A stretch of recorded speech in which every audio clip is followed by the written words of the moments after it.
In a silent Oxford lab, a single DNA sequence shattered centuries of certainty about Katherine Howard, the Queen executed for adultery. Scientists uncovered evidence hinting at a hidden genetic vulnerability, one that casts her downfall in a new, unsettling light. If this DNA is genuine, everything British history taught us about her guilt collapses. But how did this secret survive until now? And who truly decided her fate? A fluorescent pulse cut through the darkness of the Oxford lab. It was late. The only sound a low hum from the sequencer and the shuffle of gloved hands over a battered notebook. Then a voice, barely above a whisper, broke the silence and said, "The first endogenous hit looked right." The words landed heavy in the room. On the monitor, a jagged line traced across the display, mapping out fragments of DNA older than any living memory. The logbook snapped shut, pen trembling in the technician's grip. The sample had been prepared under strict protocols, every step double-checked, every tool sterilized. It took only seconds for the signal to appear, but years of permissions and paperwork to reach this moment. The glowing strands under the microscope revealed a pattern, one that matched the degradation expected from Tudor-era remains. The bleach blank was clean. The numbers spiked at position 87,000, just as predicted. For the team, it was not just data. It was a direct line to a woman condemned almost 500 years ago. The lab's Slack channel lit up, messages flying. Fluorescence spike at 87,000, looks like endogenous. Bleach blank is clean. This may be the find. No one dared to celebrate.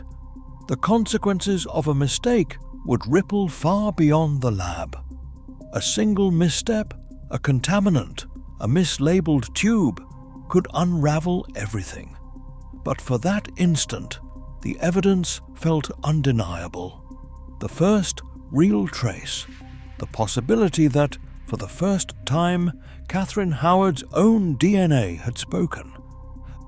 A brittle catalogue page, stamped in deep violet ink, records the first official mention.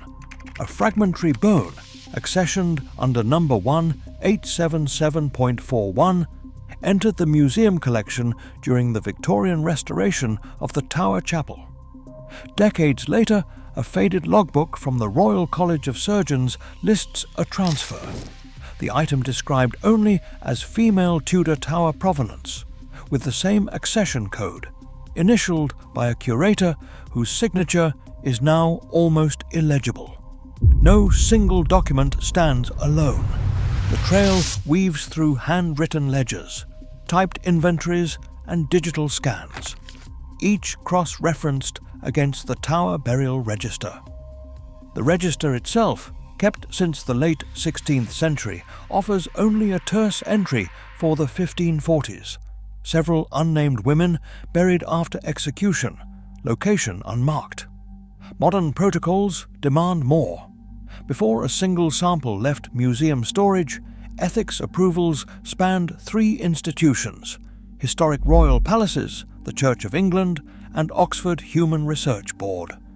Each permit, signed and time-stamped, is filed alongside a chain of custody log that details every handoff, from curator to courier to clean room technician. The sample journey is documented in full: removal from archival box, ultraviolet irradiation, bleach wash, then sealed transport to the lab. Intake logs in the Oxford facility record the moment of arrival. Only then did the lab team assign a dual index barcode and begin destructive sampling, all steps witnessed and double signed. Ancient DNA work hinges on authentication. The sample's endogenous DNA content, measured at 2.6%, met the minimum threshold for British remains. Map damage plots showed the expected cytosine to thymine transitions at molecule ends, a hallmark of centuries-old degradation. Every sequence run, every instrument calibration is archived and ready for independent replication. The result is a paper trail as dense as the DNA itself. Not a single leap of faith, but a chain of evidence designed to withstand any challenge. Born into the tangled web of Tudor ambition, Katherine Howard entered the world around 1523, the daughter of a minor branch of the powerful Howard family. Her uncle, Thomas Howard, 3rd Duke of Norfolk, sat at the very centre of court politics, his influence shaping every move. Katherine's early years unfolded not in a royal nursery, but in the crowded, watchful household of her step-grandmother, the Dowager Duchess of Norfolk. Here, discipline was loose and privacy scarce. Gossip drifted through corridors, and alliances shifted with every new arrival.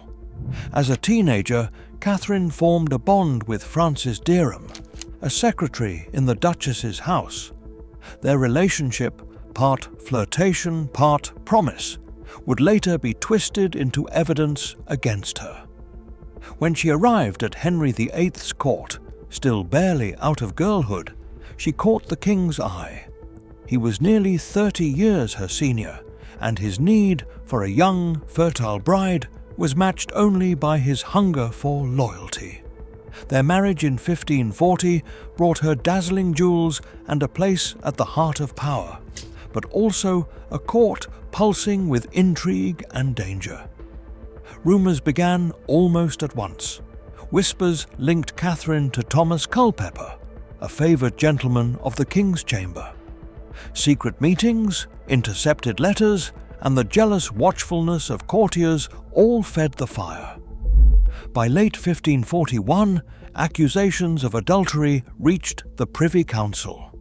Interrogations followed. Servants pressed for details. Old friends turned informant. Katherine faced the council in the Tower, her words recorded in terse depositions. On February 13th, 1542, she was led to the scaffold, condemned for high treason. The axe fell before her 20th birthday, and her story was sealed by the judgment of those who survived her. Each step, from the Howard nursery to the Tower's shadow, was shaped by forces far beyond her control, leaving behind a legacy of doubt, rumour, and sorrow. The Oxford team's report names a single variant, SLC6A3, a gene linked to dopamine transport.